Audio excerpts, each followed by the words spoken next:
Okay. So today we're going to start on Iamblichus on the Daimon. But before we do that, I want to talk a bit more about narrative and connect that with the Daimon, and also explain a bit how that connects with astrology, because Iamblichus will be mentioning astrology as well. Hmm. Let's start with let's start with Plato. Plato, always a good place to start. Um, with the myth of Ur. Right. So the myth of Ur connects all these things. The myth of Ur specifically, he connects the question of the diamond to the question of the form or narrative form of our lives, right? So this is the Republic, right? And then when the souls arrived at the light, they had to go to Lachesis right away. There, a speaker arranged them in order, took from the lap of Lachesis a number of lots and a number of models of lives. These models are paradigmata, right? They're models like the model also that the demiurge uses to create the world. Paradigm. Mounted a high pulpit and spoke to them. Here is the message of Lachesis, the maiden daughter of necessity. Ephemeral souls, this is the beginning of another cycle that will end in death. Your daemon or guardian spirit will not be assigned to you by lot, you will choose him. The one who has the first lot will be the first to choose a life to which he will then be bound by necessity. Virtue knows no master. Each will possess it to a greater or less degree, depending on whether he values or disdains it. The responsibility lies with the one who makes the choice. The god has none. Theos anaitios. When he had said this, the speaker threw the lots among all of them, and each, with the exception of who was allowed to choose, picked up the one that fell next to him. And the lot made it clear to the one who picked it up where in the order he would get to make his choice. After that, the models of lives were placed on the ground before them. There were far more of them than there were souls present, and they were all of all kinds, for the lives of animals were there, as well as all kinds of human lives. There were tyrannies among them, some of which lasted throughout life, while others ended halfway through in poverty, exile, and beggary. There were the lives of famous men, some who were famous for the beauty, for their appearance, others for their strength and athletic prowess, others still for their high birth and the virtue of excellence of their ancestors. And there were also lives of men who weren't famous for any of these things, and the same for lives of women. But the arrangement of the soul was not included in the model because the soul is inevitably altered by the different lives it chooses. But all the other things were there, mixed with each other and with wealth, poverty, sickness, health, and the states intermediate to them. So, um, I wanted to bring out a few points here. First is that there's this correspondence between choosing your diamond and choosing the kind of life you have, right? And that this life isn't just, say, isn't just your character or isn't just like what you do. It includes accidents, right? It includes things like poverty and health and riches and fame and beauty and so on. It's a full life. But it's also clear from what he says here, and he repeats it a couple of times, that this doesn't determine whether you're virtuous or vicious. Any kinds of these lives, which is, a life with a full narrative, it's whether it ends halfway or it ends in poverty and things like that, um, you can live that narrative virtuously or you can live that narrative viciously, right?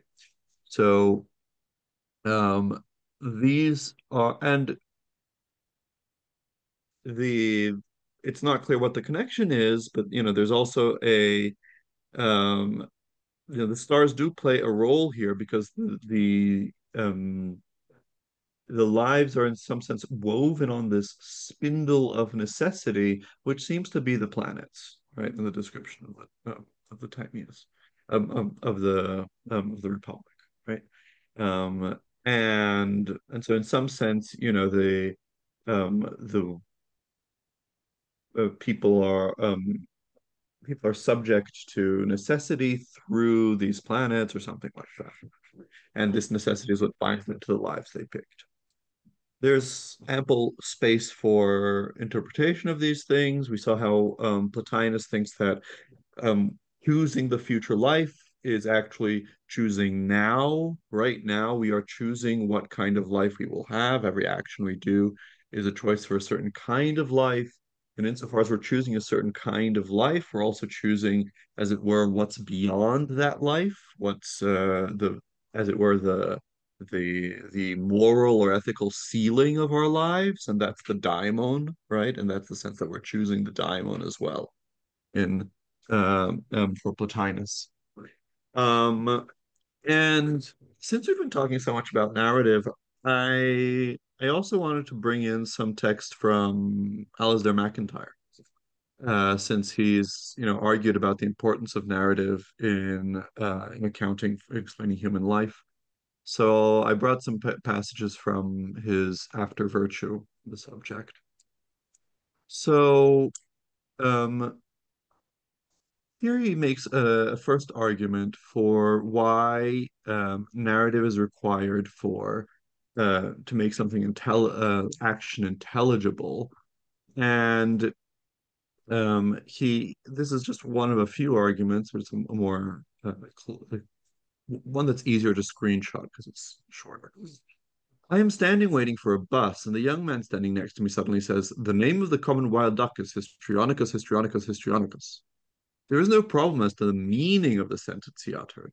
The problem is how to answer the question. What was he doing in uttering it? Suppose he just uttered such sentences at random intervals. This would be one possible form of madness. It would render his action of utterance intelligible if one of the following turned out to be true. He has mistaken me for someone who yesterday had approached him in the library and asked, "Do you by any chance know the Latin name of the common wild duck?" Or he has just come from a session with a psychotherapist who has urged him to break down his shyness by talking to strangers. But what shall I say? Oh, anything at all. Or he is a Soviet spy waiting at a prearranged rendezvous and uttering the ill-chosen code sentence, which will identify him to his contact.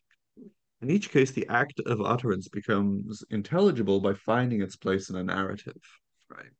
So here he's actually answering an objection where people say, "Oh, you don't need a whole narrative to know what an action is. You just need to know what kind of like speech act is he doing. Is he saying something? Is he answering a question? So on."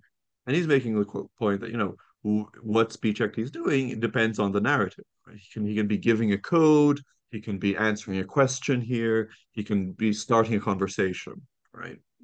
Um, and there he goes through other examples and also through this long history of virtues and narrative forms. But to bolster his argument, so he also says, someone can be you can see someone outside working in the yard and you can wonder like what is he doing, and you can say that he's digging or that he's gardening or that he's pleasing his wife and all, and like so in order for us to understand human action we need to put it within this narrative. And he answers also the question of, well, okay, narrative, someone might say, is that's all very good, but it's only in stories that we really have narrative. It's only in stories that everything, that anything really ends and we can say, oh, that was a shame. That the story form is a bit too neat for how life actually works. And then he says, what are we to say to this? Certainly, we must agree that it is only retrospectively that hopes can be characterized as unfulfilled or battles as decisive, and so on. But we so characterize them in life as much as in art. So it's true, like in order to tell a story, the story has to have finish. But we do this in as we live, not just with regards to things uh, in literature. And someone who says that in life there are no endings, that final partings just take place only in stories, when it's time to reply, but have you never heard of death? Homer did not have to tell the tale of Hector before Andromache could lament unfulfilled hope and final parting. There are countless Hectors and countless Andromaches whose lives embody the form of their Homeric namesakes, but who never came to the attention of any poet. What is true is that in taking an event as a beginning or an ending, we bestow a significance upon it which may be debatable. Did the Roman Republic end with the death of Julius Caesar, or at Philippi, or with the founding of the Principate? He answers surely that, like Charles II, it was a long time a dying. But this answer implies the reality of its ending as much as do any of the former. There is a crucial sense in which the Principate of Augustus, or the taking of the oath in the tennis court, or the decision to construct an atomic bomb at Los Alamos constitute beginnings.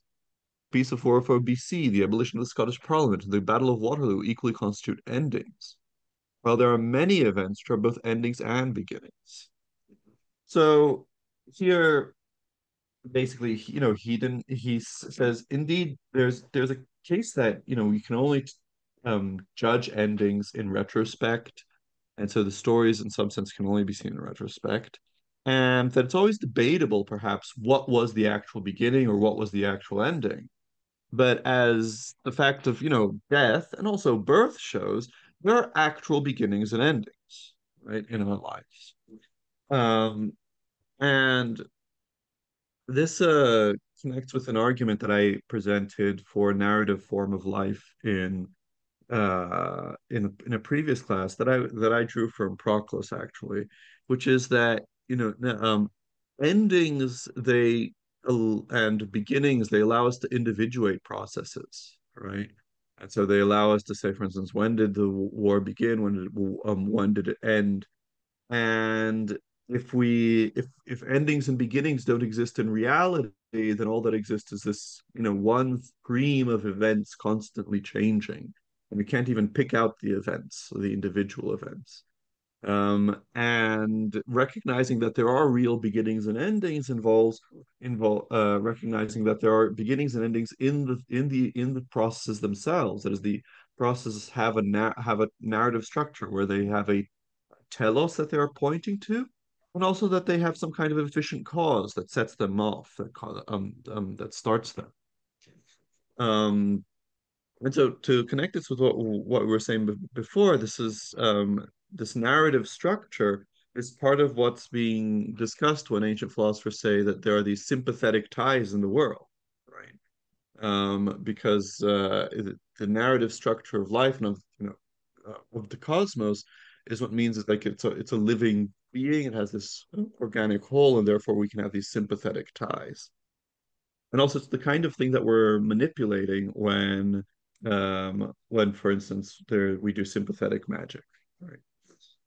Um, but let's and so I'm going through these, and MacIntyre is also interested in this from an ethical standpoint, because he's going to say something like that.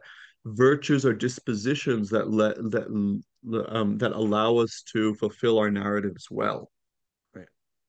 Um, and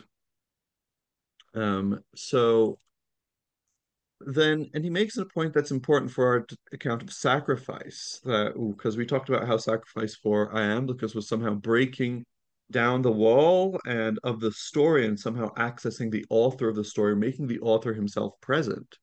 And this is a point that MacIntyre makes, that no one is fully an author of their own story. I spoke earlier of the agent as not only an actor, but an author. Now, I must emphasize that what the agent is able to do and say intelligibly as an actor is deeply affected by the fact that we are never more, and sometimes less, than the co-authors of our own narratives. Only in fantasy in do we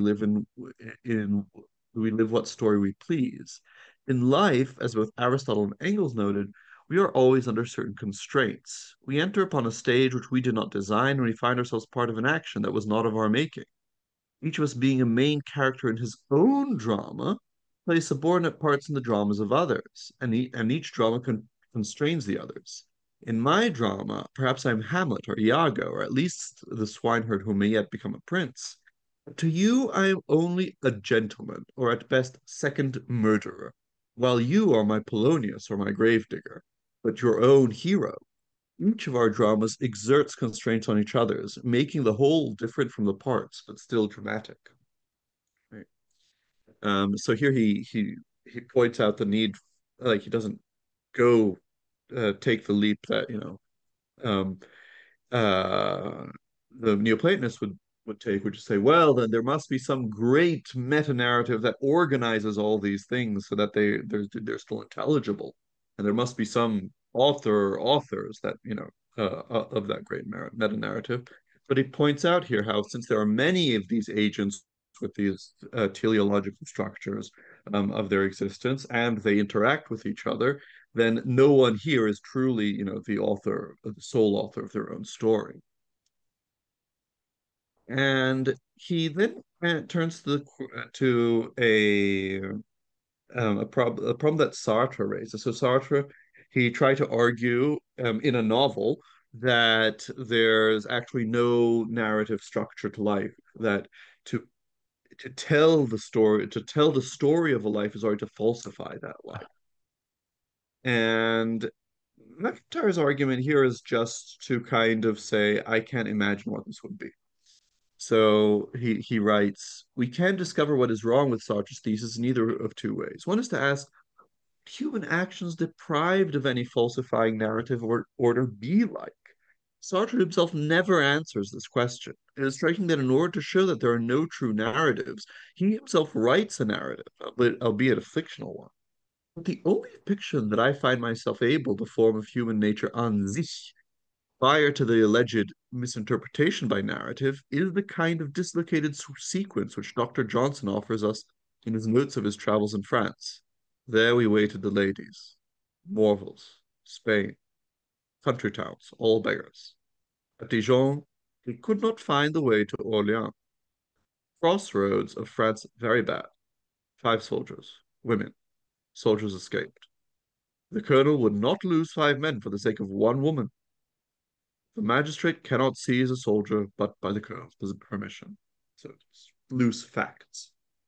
Um, the um, another image for these loose facts that I've seen Slavoj Žižek use, he draws it from Hegel, is that it used to be like very popular in like early 19th century for people to go into these haunted houses, and people would use like these visual effects to make it seem like there were ghosts, and like uh, uh, a head floating there, a bloody arm here, and so on.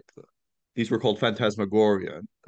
Uh, um, Hegel uses it as an image for how everything is consumed within subjectivity, which in itself is, has no order. And that's why Slavoj Žižek likes it. But that's like another image of just um, it's not a narrative, right? When you go into a haunted house, you just like frightened by one thing and then you're frightened by another. It's like, oh, oh. Um, Right, in some sense, horror consists in the narrative not working. Like if you know that this is a horror film and it ends such and such, or at least there has an ending, so it's not really scary. It just pretends scary. Indeed, and that's like kind of something that like every horror movie has to work against, right? Like a good horror movie will somehow make you unsure that you don't know what the ending is, right? It has to undo that confidence that viewers come in with, which is, oh, of course the main character won't die and things like that. And that actually connects something with what we were talking about sacrifice and theurgy, right? Because you know um um this experience of horror is supposed to be, is akin in some sense to these experience of like awe, right? And sublimity that uh, that are associated with religious experience. And Iamblichus certainly had in that book too. He describes how all the different gods and different spirits appear. When they do appear in a vision, and some of these are quite, astounding and things. And this has to do, right, with the fact that um, the ritual well done in some sense breaks the narrative, right? Because there's something that's too big for the narrative that appears, right? Not every sacrifice ends in a vision or anything, but they're part of the same realm of things breaking through to the narrative. And and so these these are all examples of what it would be like to be in a um, connect with MacIntyre. What he's saying is like if he tries to imagine what a life without narrative would be like, it would be disconnected like a haunted house, right? Like this, or like this sequence of notes, right? And and of course, if a haunted house is too long, it gets boring, right? Because you need the narrative to be broken for you continue to be shocked and things. Um, and he also has another point, which is that narrative is important for us to explain personal identity. So he says empiricists such as Locke or Hume tried to give an account of personal identity solely in terms of psychological states or events. Analytical philosophers, in so many ways their heirs as well as their critics, have wrestled with the connection between those states and events and strict identity in terms of Leibniz's law, the law of indiscernibles, of the identity of indiscernibles. Both have failed to see that a background has been omitted, the lack of which makes the problems insoluble. That background is provided by the concept of a story, and that kind of unity of a character which a story requires. Just as a history is not a sequence of actions, but the concept of an action is that of a moment in an actual or possible history, abstracted from some purpose from that history. So the characters in a history are not a collection of persons, but the concept of a person is that of a character abstracted from a history. And he develops this point at some length where he says, in order for us to be able to ask, like, why did you do this, and be able to give an account of our actions, and also to ask people to account for their actions, take responsibility, that requires these actions to be intelligible, that requires these things to be within narratives. And he ends up saying, that both in order, like the narratives require uh, people as their agents, as their characters, and also the people require the narratives, that these two uh, concepts presuppose each other. And so that's like a further um, point he brings in. So this is just I wanted to bring some more arguments for like why to think that that there's this reality to narrative structures, and that they're required to make sense of some things in the world, human action. That's what MacIntyre is talking about specifically. But once human action is within the natural world, it's a problem to then say, oh, it's just human action that has this narrative structure. Then, like, well, where did that come from, and how does that fit into this totally mechanistic and non-narrative world, right? Hmm. Um, and so, one way in which the narrative structure of human life was connected with the cycles of the world and natural phenomena in antiquity was through astrology, right? And now I can't give you here a full presentation of Hellenistic astrology, but I'm just going to give you one technique that's used in order to um, oh, here I have shown this. This is Oh, the we got stuck here. Yeah. yeah. But anyway, here's the I'm going to Yeah. show you. You want to say something? No, no, no, no. So the main thing here is that like I guess the thing that people would say is we're making all of this up. And we didn't like do a lot of work to like besides for saying okay, but there's like saying two things. One is that at least you need to make it up. Like life doesn't work or not only life doesn't work, the world isn't intelligible. Like even I mean if you're like a radical unintelligibilist, I don't know how you call that, someone that thinks that the world doesn't really make sense, then even the most basic physical science is also just a story that we make up, just a bad story because we don't really understand it. But Right.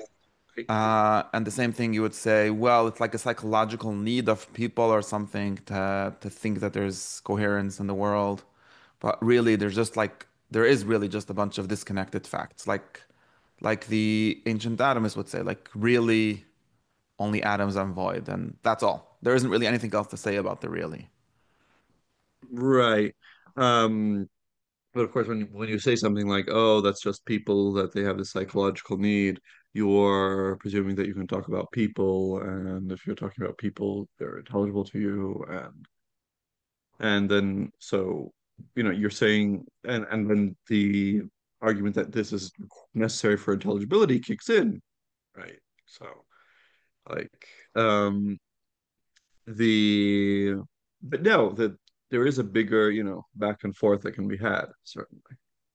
Um Like, now are we like the question would be then, so I guess even if we grant that we for people need that, question would be if we need to can claim that that's like something objective. Like we could say, okay, so we could have histories.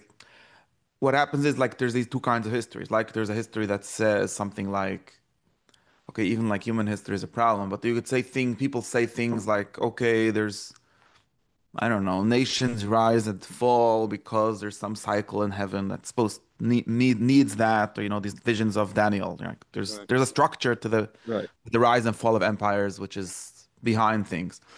Or someone could say, no, there's just empires are just a bunch of people who are looking for glory and fame, and through all of those human wants, that just adds up to these bigger stories. But it's not like when you get into the questions like prediction. We predict that the empire will fall because, according to some structure, the seventh one has to be this or whatever. Right. So the same point that MacIntyre made about beginnings and endings is also true in some sense about characters. Right? We can be wrong about who the real characters are, and we can debate about whether there really is a character which is like the Roman Empire or something, right? But the point about prediction also brings it. So the the empirical fact that like the people who advance the nihilist view that there is no, teleological structure in the world is that look at there's this study of things that doesn't take into account teleological structure, and it's been super effective at predicting things, right? That's like part of where they're coming from. And but of course, people also um, are good at predicting things about human beings, right? No one has this kind of science, but there are people who are like who have this mastery of I know what like we see that there's such a thing as a skillful politician, right? That he can figure out what people are doing, what they want to do, and then he manipulates the situation in order to get his the results he wants, right?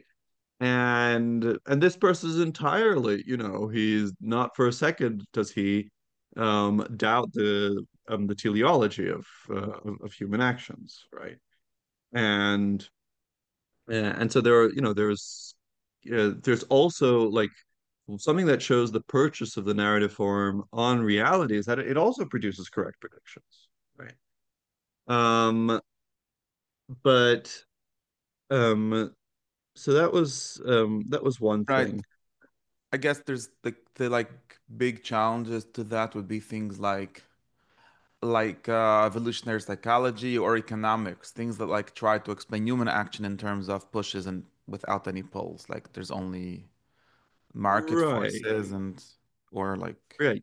Yeah, but drives. to the degree that those do actually manage to explain Yeah, okay. things. Those are like Um, claims at least. yeah, yeah. So those are the rival kinds of things. But so yeah, when push comes to shove, will the histor do the historians predict outcomes better, or do the evolutionary psychologists things? Um, but in any case, so uh, this is the background, and I just wanted to show you one. There's one technique in ancient astrology that's used to cut up a person's life into chapters and subchapters. So this is called zodiacal releasing, and I won't go into like exactly how it works, how to calculate these dates, but so this is my life.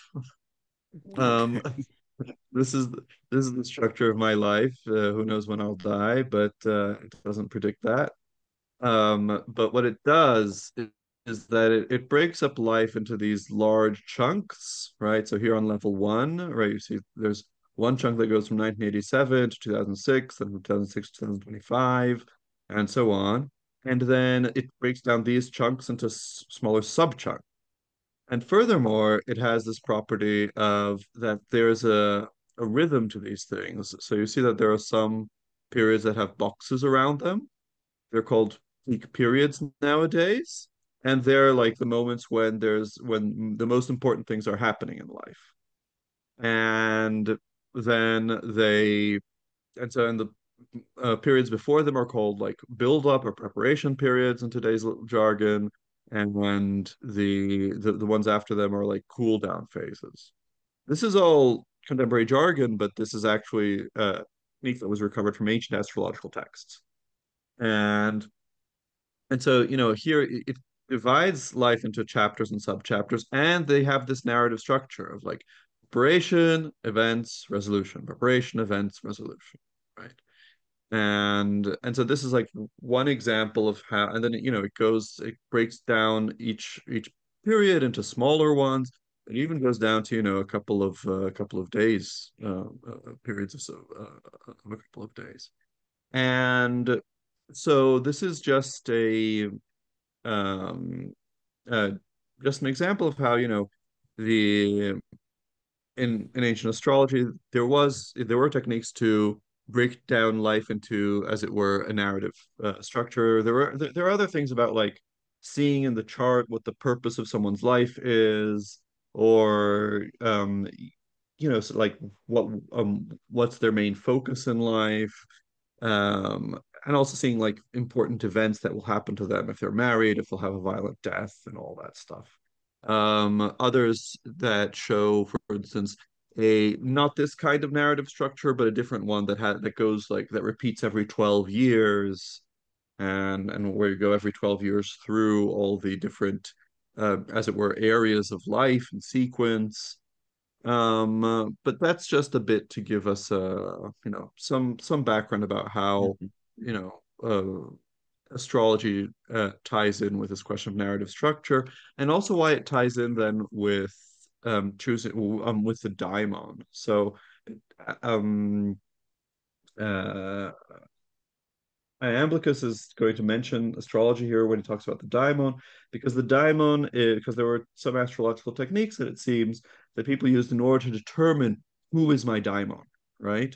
And that has to do Mhm. with determining what the narrative of my life is, as we see here from the mythosphere. Um, so so that's just a background for book nine of the Okay. Mysterious.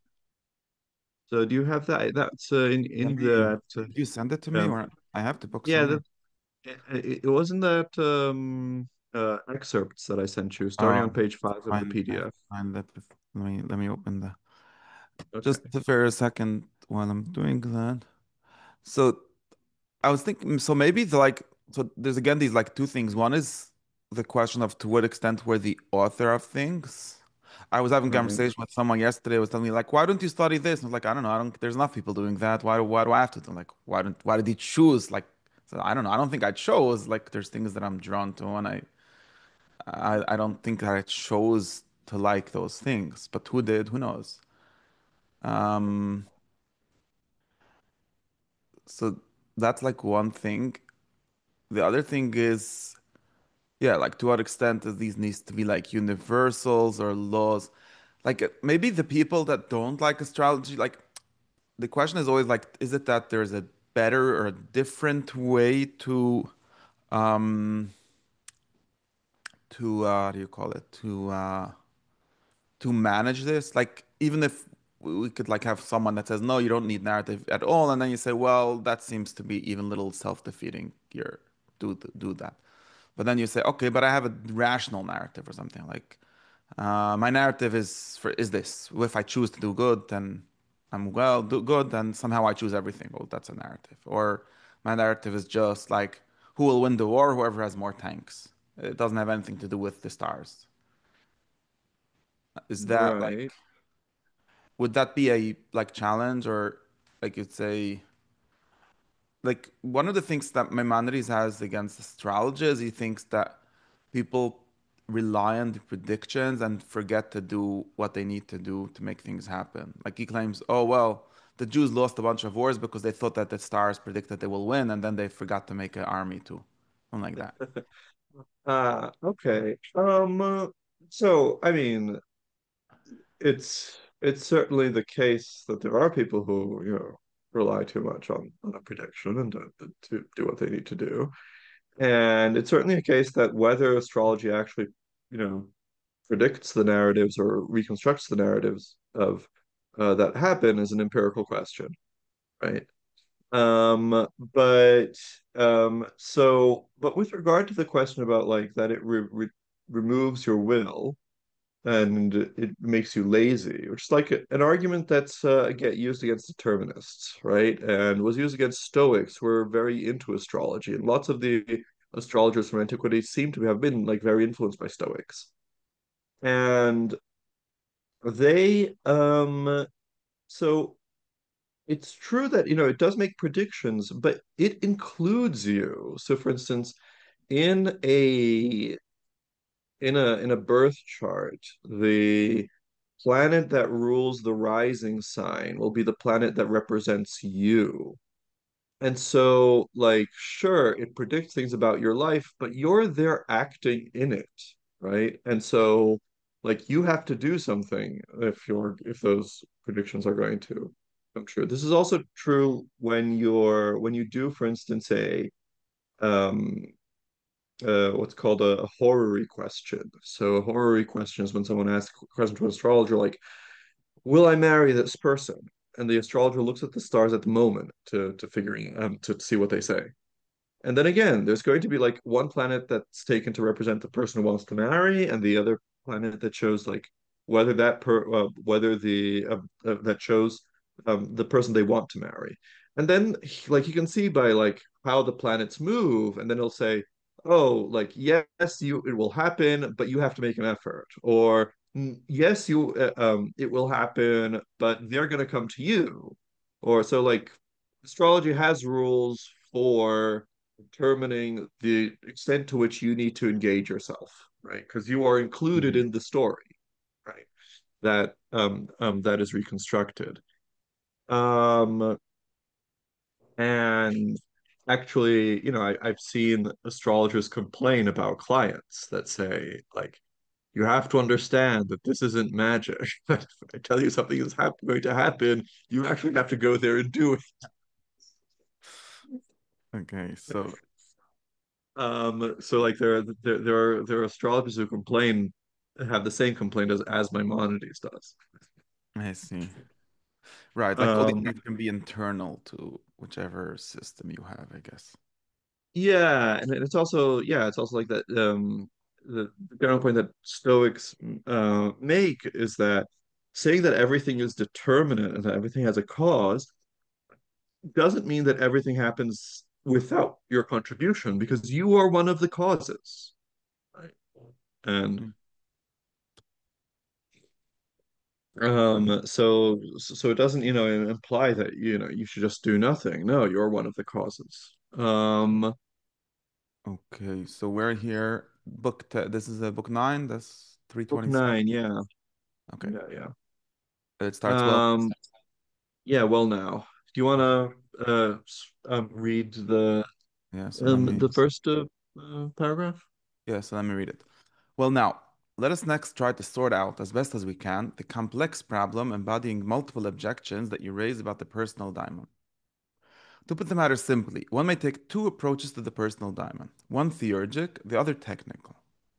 Following the former procedure, meaning the theurgic one summons the diamond down from the higher causal principles. That would be the theurgic way. While according to the latter, one resorts to the visible cycles of the generated realm. That's the second way. Like you watch the visible cycles. The former makes no Right. use of horoscopes and such like, while the latter makes use also of such procedures, right? Because you're using these lower things. The former operates on a more universal basis, transcending the realm of nature, while the latter conducts its worship on an individual level. Okay, we have to understand that. Following the dictates of nature. All of this being the case, you seem to me to be proceeding inappropriately and dragging down the more perfect type of worship to the merely human level and exercising your prowess in raising difficulties on that. Right. So let's explain some things here. So first he's distinguishing two ways of, as it were, recognizing or knowing your daimon. And since it's like you can think about it in terms of like Plotinus's theory, remember the daimon is, as it were, your higher moral principle, right? And so knowing your daimon and listening to your daimon, that's actually an important part of your moral development, right? It's and remember that also Porphyry calls the person who has purificatory virtue a daimon, a daimonic person, right? And um, and in Porphyry's Life of Plotinus, he talks about such a ritual, a theurgic one, right?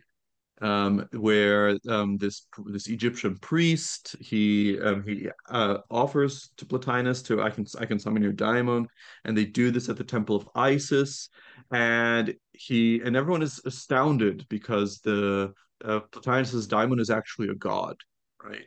And Porphyry says that this was the motivation for writing that text about the personal daimon, right? And in order to explain like how can someone's a personal daimon actually be a god? And there he develops that theory that, the daimon is always the next highest thing. And and therefore it's if someone is morally advanced enough, then, it will be a god. And that it's part of this, it's this uh structure of tension in the human life that we're always pointing to something higher, right? And it's connected with this fact that we're always being reborn as different kinds of life, and that this is why you can be and we can go up and we can go down, and some people can even become daimones and gods, right? So so that's like the interest, like the moral interest in knowing your daimon in terms of virtue. And the Iamblichus says, well, there are two ways of dealing with the personal diamond. The one is the theurgic one. The other resorts to the visible cycles of the generated realm. That is, the other is through astrology. And and he says, and the theurgic one doesn't use any astrology, doesn't use any horoscopes or anything. It's some ritual to summon the being, right? And and it's interesting, right, that the we talked about how sacrifice, at least it does, he said that like daimonas were one level of divine activity that's summoned sacrifices. It's not the highest, it's actually as like the next highest, like it's just right above sympathy. There's the daimonas, but there's still the higher gods. And we talked about how like that was about breaking the narrative. And you can see how like this is maybe one step above the narrative, because the diamond is like it's not the god that's uh, created the narrative of the whole world. But he's responsible, at least according to the myth of the narrative of your particular life, right? The narrative that you picked. Right. So you're, as it were, uh maybe not the maybe not the creator of the series, but one of the people in that in the writer's room. So yeah. Um and and then he contrasts the one, and then you were right to say that this was puzzling. He contrasts the two as one is more universal and the other is on an individual level. Um so the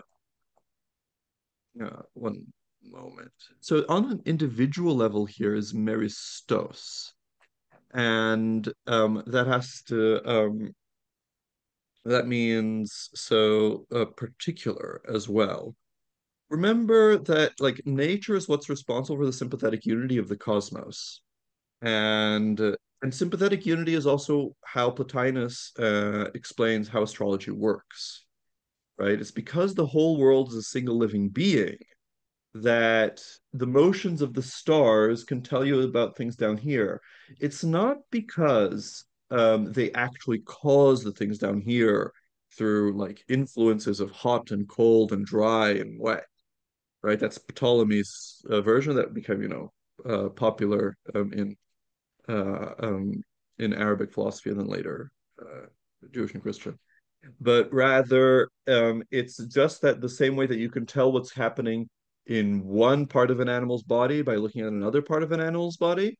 So also here, by looking at the stars, you can figure out what's happening in the other things. And also since like the stars are the most important parts of this animal's body, right? They're like the essential organs.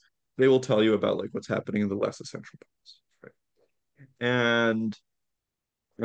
And so that's the sense in which, astrology depends on nature and and is in some sense, and then it says it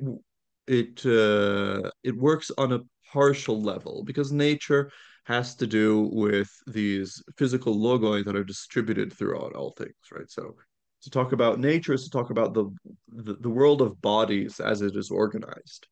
Whereas when you go to daimones and gods and so on, you're going to things that are above bodies and that act on the and have, as it were, more universal effects. So this universal individual, universal particular, it's the same language that Proclus uses about causes, where he says like higher causes have more universal effects. They affect have and they produce wholes, whereas the lower causes they act they, as it were, specify or articulate the wholes that the higher things produce. Right.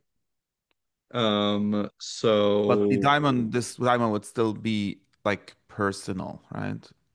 it's still personal, but but he's going to talk about how um the daimon in how when you summon the daimon, you appeal to, as it were, the god above the daimon. So the theurgic involves the higher causes, right? And Okay. that's oh, and also just to remind ourselves of one more connection with what we saw. So this question about the daimon is also important because of the question about who is the subject of moral action, right? Um, as we saw, it seems that for Plotinus, maybe for Porphyry also, you can identify yourself with your daimon, and that's in some sense identifying yourself with your higher self, right? And that's like the true person of like who's um that's the agent here. We'll see here in Iamblichus that it's a bit different that he doesn't talk about identifying yourself as your diamond or something like that. Okay. Okay. So uh Um, you can continue if let's continue. unless you Okay. had a question. Yeah, no, so okay. So then he is saying that Porphyry has been dragging down the something. Right.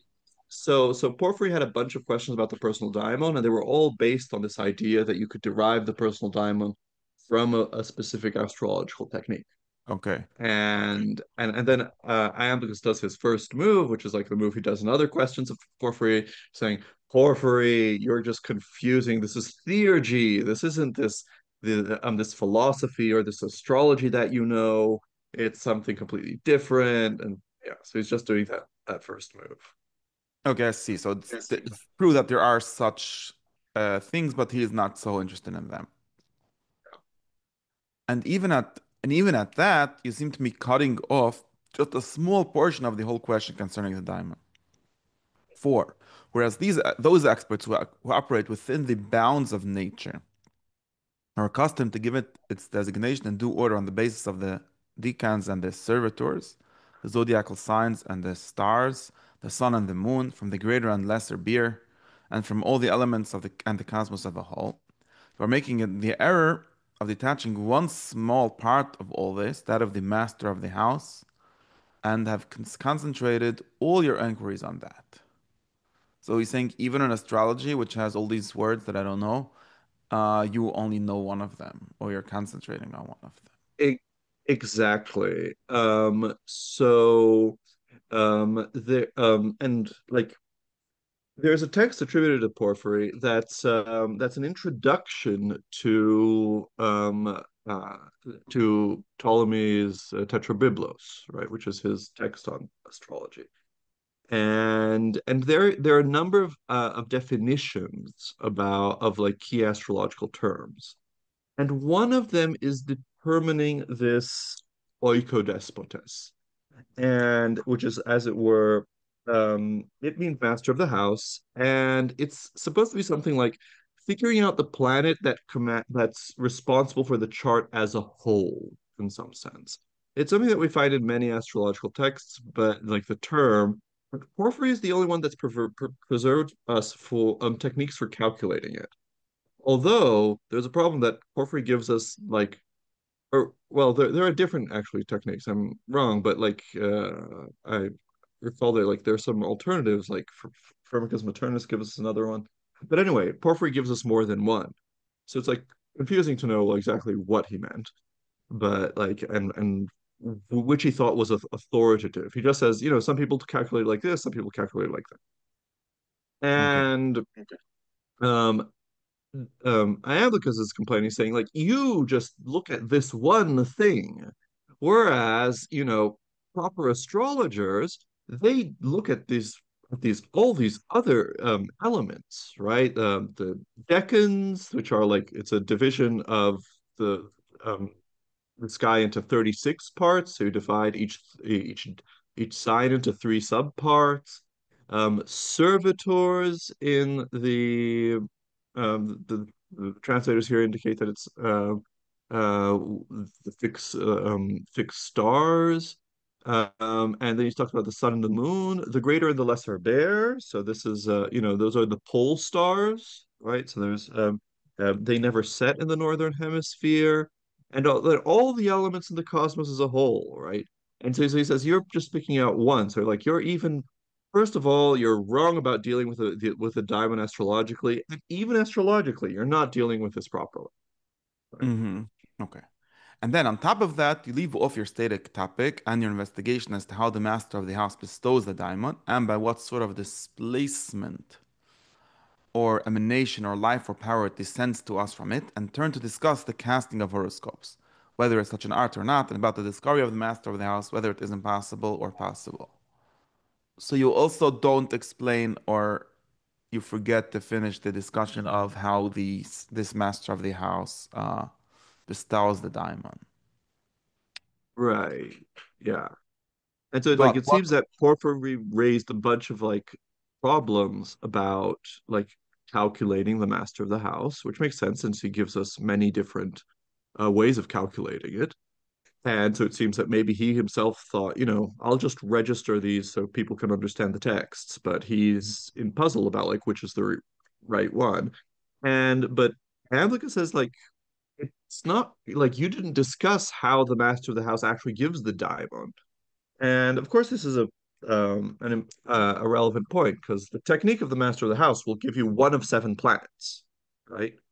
Sun, Moon, Mercury, Venus, Mars, Jupiter, Saturn as the possible master of the house of the chart.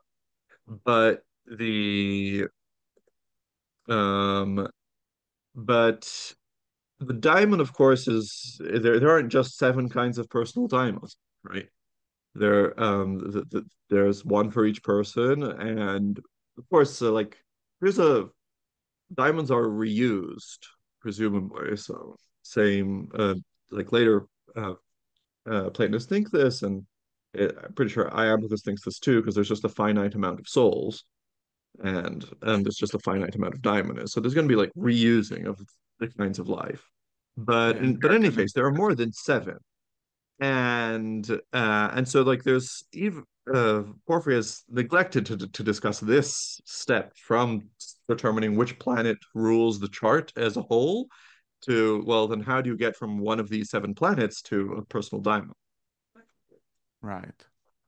So he's missing some of the important things here. Whether it's such an art or not. Okay. And by what sort of display, whether it's such an art and about discovery. But what do these speculations have to do with the question of the nature and extent of the rule of the diamond? It is obvious, surely, that it is of no relevance to our understanding of his essence to know the answer to such questions. After all, in the case of natural events, even if we do not happen to know how they came about, nevertheless, those on the universal level each retain the stability proper to their essence.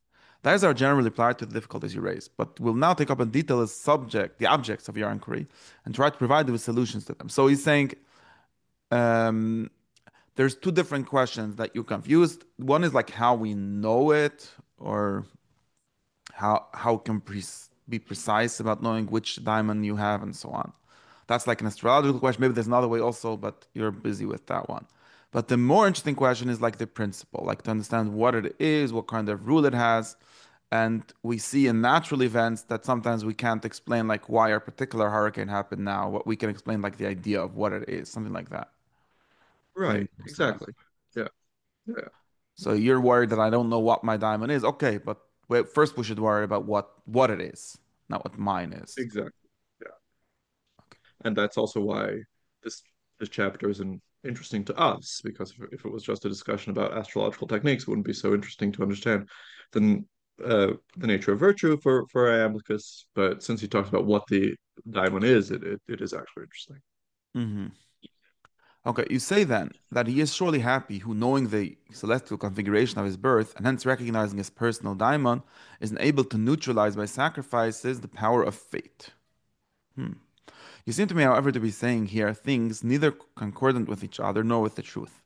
For if our diamond is allotted to us on the basis of the configuration at our birth, and we discover them on that basis, then how do we free ourselves? So that's like part of fate. That's how you get your fate. How do we free ourselves from the power of fate through the knowledge of the diamond who has been granted to us through fate? That's the same thing. And if we really do manage to free ourselves through sacrifice from the grip of necessity, as you claim, by the agency of our diamond, how can one claim it any longer that he is allotted to us in accordance with fate? So yeah, this is the same thing from the other side, the same problem. Yeah, and this is part of like a more general impression that Porphyry has about sacrifices and also theurgy, that it's a way of compelling the gods, or say, overcoming fate, right? So that's also like why Porphyry thinks that theurgy and sacrifices and is suspicious, right? Because he thinks you can't compel Nous to do anything. You can't compel the gods to do anything. You can only, become more contemplative and virtuous, but you can't actually change the order of the world. And Iamblichus typically, like, his response with regard to theurgy is, "You're right, Porphyry. You can't change the order of the world. You're not actually compelling the gods to do anything, right? When you do a sacrifice, you're creating like a propitious environment for the god to manifest himself. The god always wants to manifest himself." And so here he's now dealing with a similar kind of idea that Porphyry had with regard to the daimon, that you figure out your daimon through astrology, and then that allows you to know what kinds of sacrifices you need to do to overcome your fate. That probably has to do with something with the idea of like remediation. So in astrology, like, everyone has bad things in their chart, right? So like there are planets called malefics that will cause you problems in the area of your life wherever they are. And there are also like houses, so areas of the world where the planets that represent them and the planets that are in them indicate trouble as well. And but sometimes there's like this idea of remediation, where if you perhaps act more like what's in your chart, then things will go better for you. So, for instance, you could have something that indicates problems with higher learning. You're never going to be able to, get a PhD or something like that. Well, maybe one way to get around that thing that says that you'll never have a PhD is, okay, you don't have a PhD, but you like, because you research something that's really heterodox and that people will never give you a PhD for, like astrology, for instance, nowadays, right? And then that's a way of, as it were, incorporating that the bad omen that that planet already does represents. Hmm. And there's like in Indian astrology nowadays, they have like a continuous tradition, right, since antiquity, and they have, I mean, as far as traditions can be continuous, right? But in any case, they also very often have this thing of like prescribing you to do certain rituals or sacrifices in order to make up for these bad things in your chart. And maybe Porphyry is referring to some kind of practice like this. Okay, and Iamblichus' first thing is like this is totally confused, right? How can this be given by fate and also to teach you how to overcome fate? Right. Like because if there's like freedom, then there shouldn't be any relevance to what the that's like. But it's not like necessarily like that. It's just, I mean, it it would make sense. Like, if you don't know what is coming, then you can't rectify it. But if you do know, maybe you could. Like, it's not really Right. And like one way of answering this and explaining how this is okay is to say like, well, what is nature, right? I explain like nature is the sympathetic and narrative unity of the cosmos. So that can be fated, right? So for instance, in the example I gave, difficulties with higher learning is fated, but that can manifest itself either in failing to get a PhD or also learning something that is not recognized by the institutions of higher learning. hmm And and so in that way, the fated narrative structure that you're going to have some problems with the university is is respected in both ways, right? But there are different ways. But instead of having like a failed academic career, you've become someone that academics don't respect. Um, and and so that's like one way of saying it's fated, but there is some space for freedom, right? right. Because this depends on saying like fate isn't about like just a mechanical sequence of causes. What is fated is just the narrative structure, which is that contemporary astrologers will say, which is an archetypical structure. It's an archetype that you have to manifest, but there are tons of different ways of manifesting an archetype, right? Right. Or one way of saying would be there is still if it's a narrative like a story, it makes sense to say the story is still subject to interpretation. And part of the Exactly. interpretation is provided by what you do.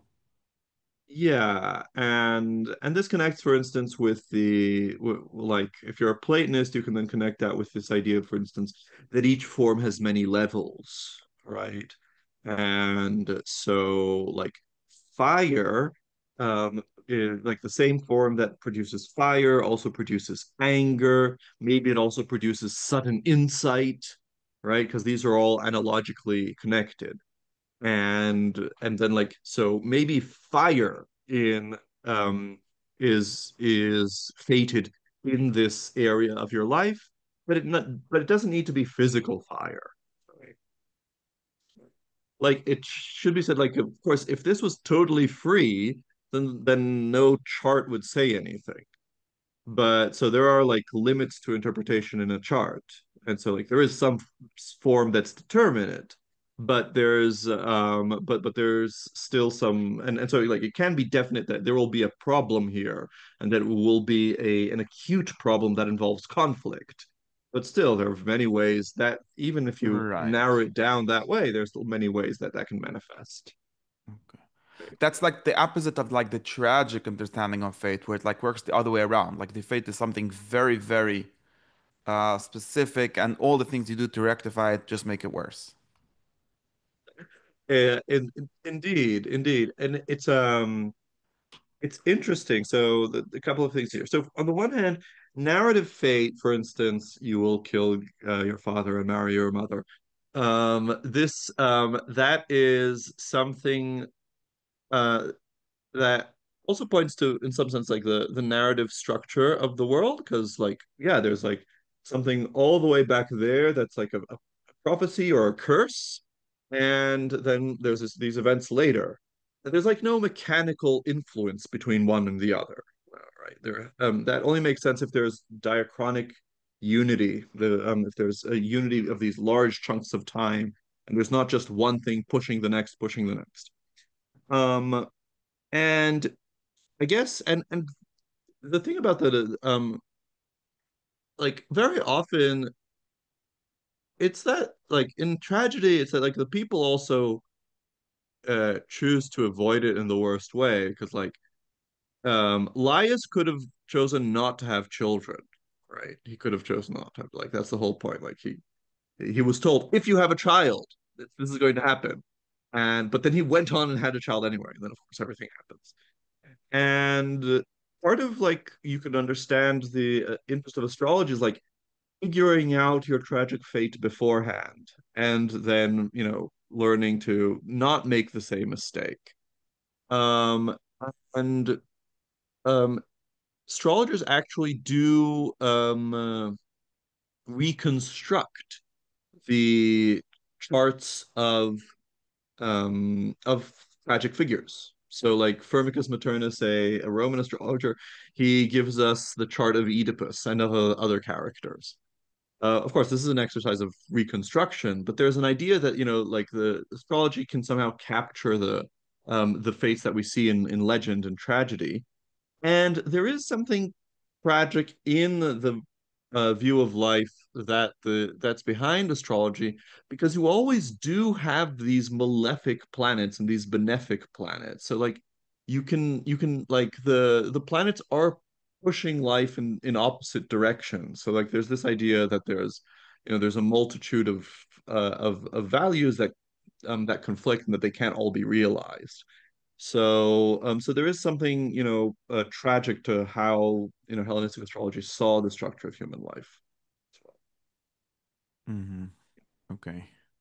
Where am I back to here? Anyway, so Porphyry is not understanding because he gets this into this contradiction. So your claims here are in conflict with one another, but they are also discordant with the truth, since the personal diamond in each of us does not in any case come to us on the basis of the configuration prevailing at our birth. But there is a yet more primordial causal principle of him than this, which I will explain later, and also because if one provided only this explanation of the diamond's descent, one could not then be made happy by arriving at the knowledge of the diamond who is responsible for our entry into the realm of generation. Who, after all, would take this figure as a guide to freeing himself from fate if he has been giving to us only for the purpose of fulfilling the dispensations of fate? So his answer is Uh, something like that uh, the diamond really is something before the whole astrology level. Maybe it can signify to you, but you really have to understand it on a higher level, and that's how you would be able to be happy, whatever that means. Um, right. So, as the translators point out, Iamblichus is in part playing on the etymology of eudaimonia, happiness, with daimon, right? Eudaimonia literally seems to be having your daimon in a good state. And he agrees with Porphyry that, part of the good life is freeing yourself from fate. But he says, um, and knowing your daimon is an important part of this. However, the daimon can only do this because it has prior causes than fate, than the cycles of the stars. And so this is also an epistemological critique, right? Because it means that knowing what your daimon is on the basis of your birth chart is not knowing it through causes, through its causes. And if you don't know something through its causes, that's not real knowledge, right? Going back to Aristotle, like knowledge, true episteme is knowledge through causes. And there's actually a prior cause to the daimon that he says he'll talk about later. And and then that's again, so the theurgic way of knowing is actually epistemologically more secure because it summon or know the daimon through that higher cause, which he implicitly says is also it's high. It's a cause that's higher than fate, and that's also why the daimon can have a role in freeing you from fate. okay. And furthermore, it seems to me that such a procedure as yours addresses a part only of the whole theory of the diamond. That the least important, while leaving the unexamined the whole of its essential nature. So the point of the diamond is that there is something responsible for this astrological structure, not that there is such a structure. Um, But these questions, even if they are incorrectly phrased, nevertheless are not irrelevant to the subject. What follows, the problems raised by the computation of tables and on the science of casting horoscopes, arguing that they are beyond our grasp, does not even manage to touch on the subject. For, irrespective of whether these arts are noble or ungraspable, nevertheless it is the emanation from the stars that allots us our diamonds, whether we comprehend this or not. The divine principles of divination can teach us about the stars and the truest principles, and we do not have any need of the computation of tables or the art or of the art of divination. I was confused. Right. So apparently Porphyry also raised a bunch of technical issues about like how can you and like if we turn to like Sextus Empiricus, we'll find people like a skeptic argument. Uh, um, author making this kind of thing of saying like it's really hard to actually know with precision what the ascendant is and exactly where the stars are, and our tables for computing what the positions of the stars, they're like inaccuracies about them, and and like the and like part of the question about twins is something like that as well, which is like in order for you to really tell apart the chart between two twins, that because sometimes there are hours between twins being born, but sometimes there's just like half an hour. Like it varies. So um there's like all these things have to so if and let's say if it's a case where there's like a very short span of time between the two twins being born, then like we don't have the tools to exactly be that precise to cast two different charts for them. And so it seems like Porphyry raised this kind of question, right, about that the computation is really difficult. And um although he also, he wrote this astrological text, so it seems that, he did like maybe this might have been just, for the sake of argument, these questions that he was raising. Like how do you solve these things? So like if it's so important for theurgy to know your personal daimon, it seems like it's really complicated. So like how do you solve this? Okay, and he Um says that we don't, that they are not important questions. These are the wrong questions. Yeah, he says that these are the wrong questions, and like what's important is that we get the daimon from higher causes, and not exactly how we calculate it and things like that. Yeah. Mhm. Um yeah, so this is and so he really wants to talk about like what is a daimon and things like that. Okay. Leaving that subject at any rate, if I may say so, you do not seem to me to be right in concluding that a grasp of astrological science is impossible from the fact that there has been much disagreement about it, or because Kariman, or some other authority has written against it. On the basis of this argument, after all subjects could be beyond our grasp, for all sciences have attracted countless skeptics, and the point of controversy that they contain are innumerable. So even as we customarily reply to contentious persons, that the truth also naturally has contrary views in opposition to it, and is not only the case that falsehoods are in contention to one another, so also in the case of astrology, our response is that it itself is true, but those who are wrongly informed about it fall into contradiction, since they know nothing of the truth. So there's an argument. I mean, it is a skeptical argument about all sciences. Like, there's so much disagreement. How do we know anything? Uh, and there's like an answer here that says, well, there are obviously, if there's truth, there's something contrary to truth. So the fact that there is like your argument from disagreement seems to, this is like a funny way of answering the question. Like your argument from disagreement seems to presume that there is only subjects which are false, which would have disagreements. But why wouldn't the truth have contraries to it also? Yeah, I don't think, I Right. mean, that's not really the problem. The problem that the skeptic raises was that we don't know the truth. It wasn't that there isn't the truth. Right, but there's like we face this in philosophy, right? Where people say, "Why do philosophy?" Or just always arguing with each other. There's never been a philosopher that argued everyone that convinced everyone else. So there's nothing here. Right. And And so it's like a minor point, and like people there are more points to be made against astrology than this. But as far as it goes, Iamblichus is saying just saying that there's controversy doesn't tell you that this isn't that the science doesn't exist. There's always controversy. Yeah. Yeah, I guess it's just I'm wondering about like argument. People have this argument like sometimes the argument, I mean, like, it's an argument against authority maybe sometimes. Like people say, oh well, this science can't be, or if like someone says this is a revealed science, this is a tradition, we know it 100%. They say, well, internal to the tradition, there's all these contradictions. So obviously either one of you is wrong or all of you are wrong. But it's the fact that there are contradictions at least proves that there isn't as a clear science or as a revealed science or whatever as you think it is. Right. It's an important argument against, for instance, tradition or something like that. It forces the person to say, um, because yeah, like the person who argues from tradition says, this is what everyone always in every place has thought about this, right?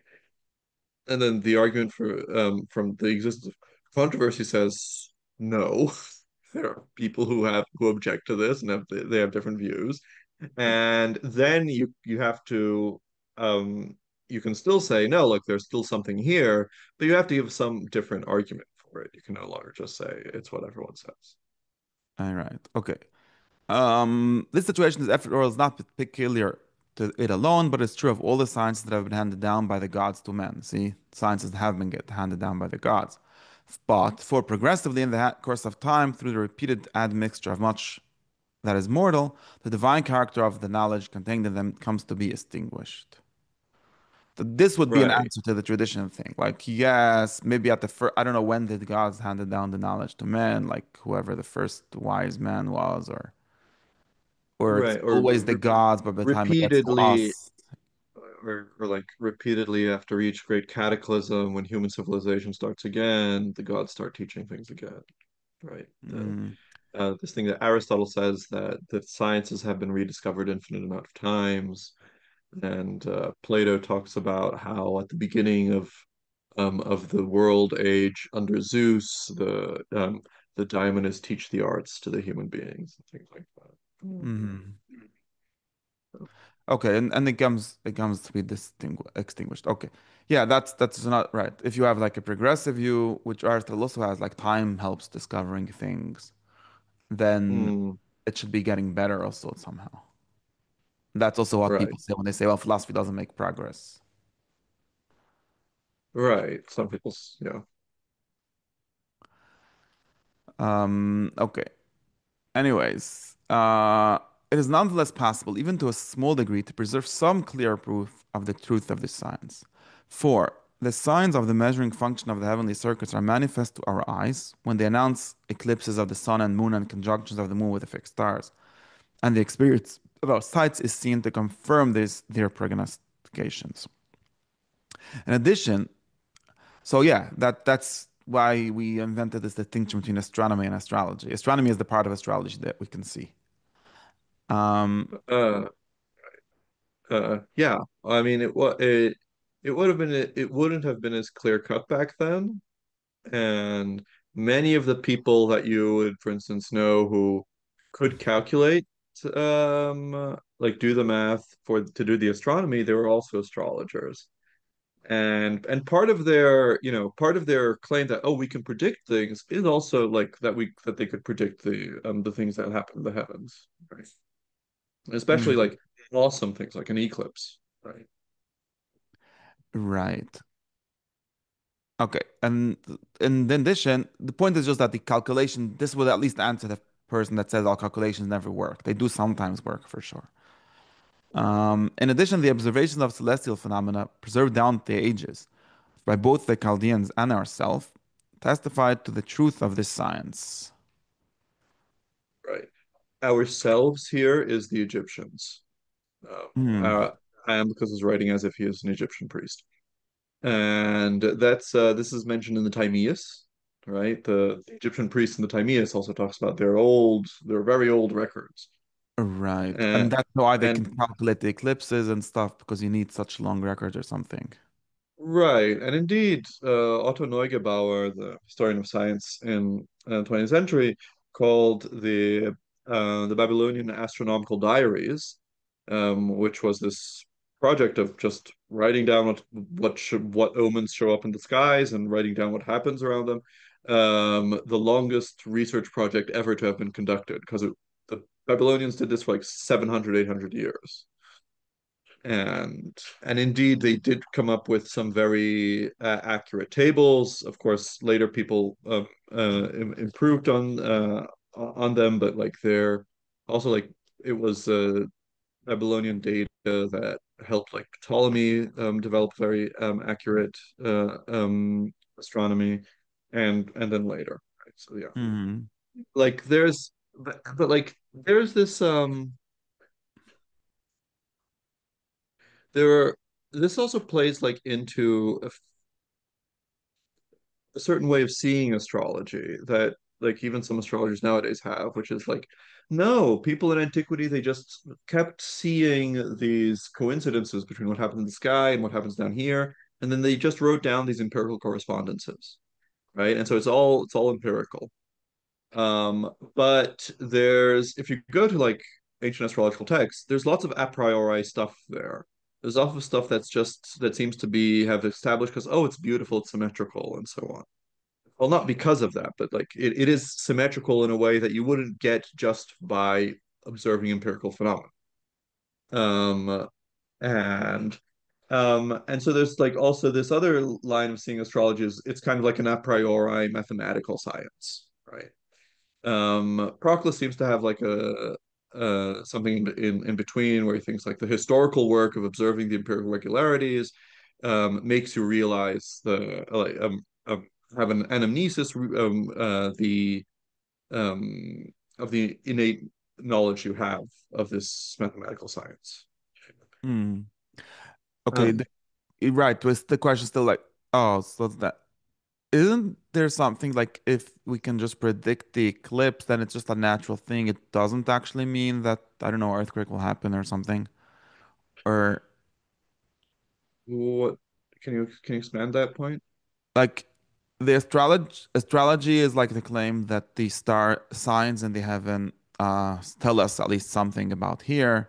Like one of the like obvious or very big things would be like, oh, if there's an eclipse, that's like the sun or the moon disappearing, or and that's obviously whatever's connected to them will have some bad things happen to them. So predict Right, eclipses predict, I don't know, whatever, some large scale right. bad things. And then we could also know when the eclipse will happen, which means we know when the bad things will happen. Or someone would say, well, that means, I guess the other theory would be something like there's an eclipse when God is angry or something, and he's just showing you that he's angry or something like that. Right. So, well, I'll just finish talking about this and then we'll continue next week. There's Yeah, of already time. course, yeah. But so, uh, um, the Babylonians, yeah, they had this idea that an eclipse means the king will die. So they had this once they let's say once they established this, they came up also with this ritual, which was when they calculate there's going to be an eclipse, they switch out the king. They for the period of the eclipse, they take like a nobody and they make him king for that period. So, yeah, if something happens, it's going to happen to him. Or also it's like a way of like, yeah, as I said, you anticipate what the stars tell you, and so the king does fall for that period, and so you do that. So there was precisely this thing that you could predict, and also they were seeing, and they interpreted this not as a causal phenomenon but as the will of the gods, right? How do the gods indicate that they want to kill the king? Through an eclipse. Um, and and so yeah, there is that. But now, whether the ability to prognosticate then means that it has no meaning, I'm not really sure what the middle terms here are. Why does it mean like if it's regular, it has no meaning? I mean, I'm unclear why that should be the case. But we can pick. pick up on this next week. Okay? Okay, yeah, I see. Okay. Yeah. So we made it to um right ourselves, We're right? in On here somewhere. yeah, Yeah, in yeah, four. okay. Okay. Yeah, great. All right. So see you next week. Oh yeah, I guess. Great. Okay. Okay. Bye-bye. Bye.